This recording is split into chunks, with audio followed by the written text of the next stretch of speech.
Continuing with the Hellraiser franchise, we get to Revelations, the most hated in the series, and without a doubt my least favorite in the series thus far. Don't let that little thumbnail fool anybody. It has its good qualities, of course. It's not unwatchable in my opinion, but mostly on the negative side, I will have to say. This will be the worst. This is the worst acting in the Hellraiser franchise that I can remember, even in the coming films. And that's saying something. Okay, I would say that the acting is the most horrendous in this film. I'm not a fan of the actor that they chose to do Pinhead. I don't blame him at all. He's just not a face for Pinhead, in my opinion. I don't blame anybody who says that this guy doesn't bring Pinhead alive or put anything towards the character. I couldn't agree more with that. And like I said, it's not him. Like he doesn't. He gives it his all. He performs fine. He's villainous, but he just doesn't have that fit for the Pinhead character. Just like many actors or actresses wouldn't be fitting for many roles. He just is poorly casted in my opinion as a choice kind of thing. However, he does his job and he does what he was asked, so I can't really give any shit to the actor himself, and I don't like to because it has nothing to do with him. I already said everything about that.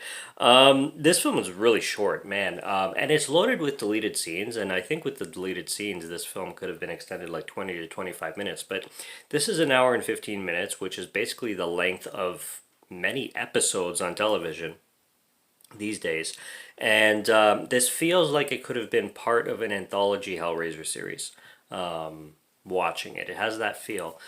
It has a really cheap feel to it. This feels made for TV. This feels like soap opera-ish. And the acting on top of everything doesn't help. And it's a shame because the story is actually pretty damn good.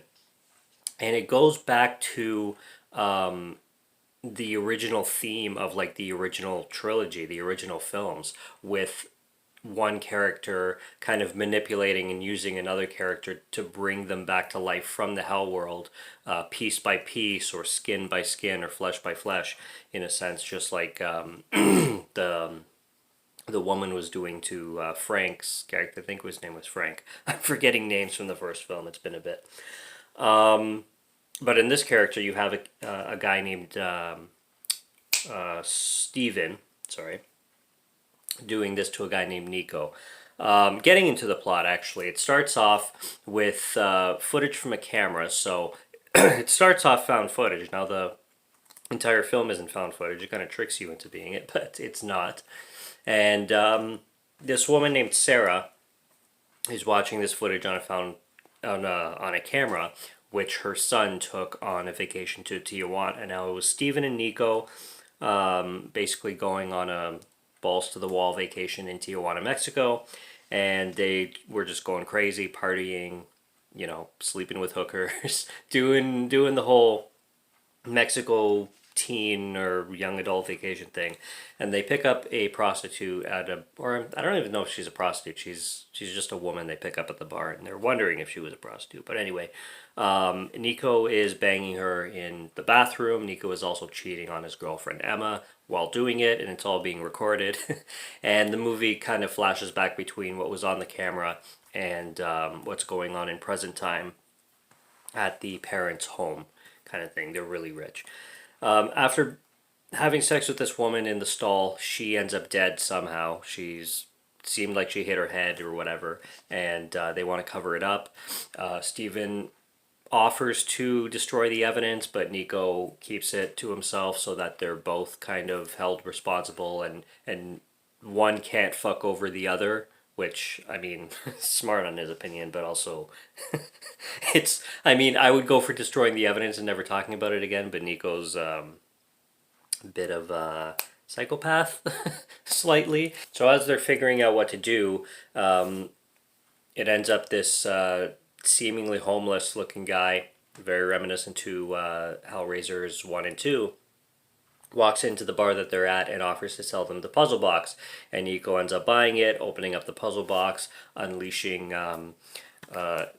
Pinhead light, as I like to say, into the world, and then he gets all into the pain and pleasure, and then this is where he starts using and manipulating Steven to bring him bodies to resurrect himself. This is all happening through flashbacks as the family, like I said, is watching this footage on the video camera, and the mom named Sarah is with, I didn't take too many names down of the parents, but there's two couples, and they both lost, or their sons are missing, kind of thing. They don't really know where they are, and they're kind of having a dinner party. Emma is like this, I don't know how old she is supposed to be in the movie. I don't know if she's supposed to be a teen or an adult, but she looks clearly into adulthood. She looks like she's in her mid, maybe even late 20s. But her character is very innocent and like very naive. I mean, it's really suggested that Nico was her first, and she's like, her parents don't serve her alcohol and stuff like that. So it suggests that they're probably going for her being like 16, 17, but she sure doesn't look it. And the actress is certainly older than that. And as the movie progresses, Steven shows up at the home, and the homeless guy shows up there too randomly and causes some havoc there. But well, seemingly Steven, I should say, shows up at the home, and he came out of nowhere. They're thinking it's his son who arrived, but as a matter of fact, it's Nico wearing Steven's skin, and this is revealed like halfway to 3/4 into the film. And then he goes all psychotic mode, and he has a shotgun with himself. And I actually like how the dad like asks him for the shotgun back, and he's like, "Yo, that's loaded." And then Steven, or Nico in Steven's skin, is just like, "Oh," and shoots the dad. And he goes into this like really psycho mode, but with, like I said, the acting is not the greatest from anyone in this film, and everything feels very, very forced. The dialogue feels forced, and nothing is delivered very realistic, and that's the biggest downfall that this film kind of has. Now, the effects and the gore are pretty good. I think this film is pretty violent, and I like the aesthetic of everything. I like how gross everything looks. Everything in the Hell world looks really, really well done, and with maybe more time and effort, or maybe other decisions having been made, or with a different cast or a different director, a different producer, different editor, many things, different Pinhead, obviously. This idea could have probably been made into a really, really good film. And although, like I said, it's not downright horrible or anything like that, it's certainly not one I'll skip. I did like, Hell World way better than this one. Quite sure I like Judgment. I remember liking Judgment way more than this one, and I'm probably going to be liking it better when I get back to it. But overall, it has some interesting stuff going on with it. It's just not executed very well. Very random when Nico in Steven's skin starts making out with Emma, because Steven is Emma's brother, and Emma just goes with it, which is even stranger. You can understand once you get the reveal that it's not Steven making out with his sister, because it's Nico wearing Steven's skin, but her going with it and looking at Steven, not having any clue that it's Nico. And you can say that maybe she sensed it was her boyfriend, but I think it seems more like she had a secret thing, fantasy about her brother, which just makes all kinds of awkward. I like what was going on in Mexico, and the stuff that the guys got into, and all the like fucked up stuff that they got into, especially in one situation where Steven was getting Nico a prostitute, and this prostitute ends up having a baby, like a child, with her, and this is where he says, "No more of this, I'm done."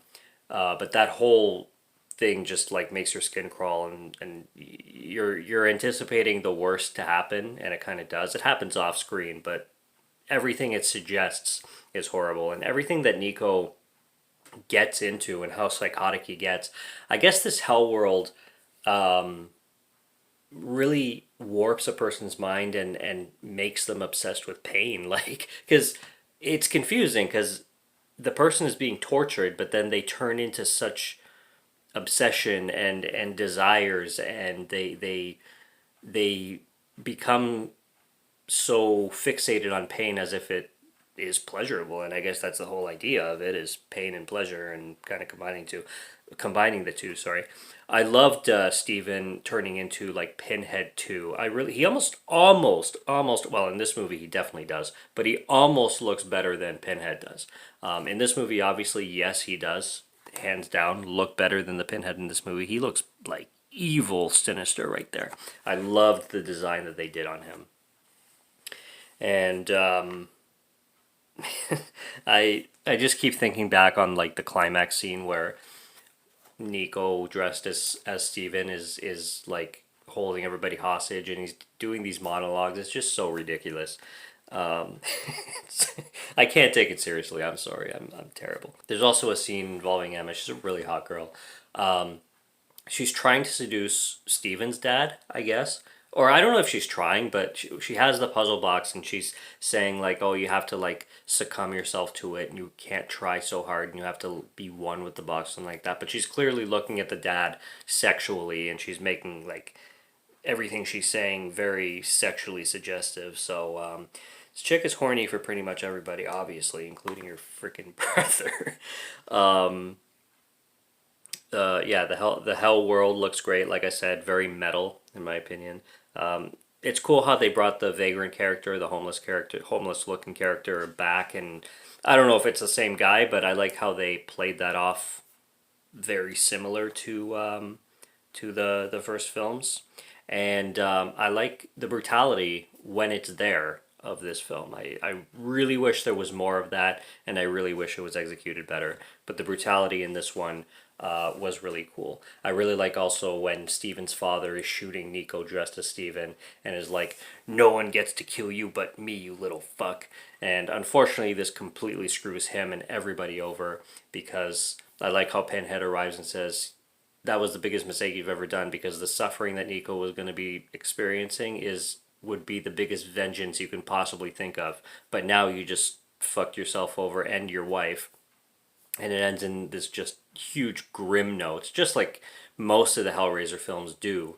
And everybody who is the absolute most innocent is now going to suffer for eternity. It's really, really, really sinister stuff going on in these films, and they leave with bitter ends, and there's no remorse when it comes to this whole universe, because nothing ends very happily any of the time. And then it just ends in the final scene with Emma like hugging her father, was it? One of them. I don't know if it was her. Steve, yeah, her dad. Yeah, so hugging her dad and like saying how sorry she is, and then she just grabs the puzzle box, and then she looks at the camera, and it ends that way. I don't know if she's possessed by something, or if she's now succumbed to the pain and pleasure world. I don't know. I didn't really get it too much, but it's short and sweet. And like I said, I've seen worse films, but when it comes to the Hellraiser franchise, this is the one I can appreciate the least. Visually cool, but too much, to make it like good kind of thing. I'm lost for words. But yeah, that's number 9, and Judgment is next. Subscribe to Morgan Film Fan if you like to listen to my voice, or if you like my film reviews. I will be back with more soon, so stay tuned for those. Check out what's on the channel already. Stay tuned for what's coming. Until next review, have a good one. Take care and cheers.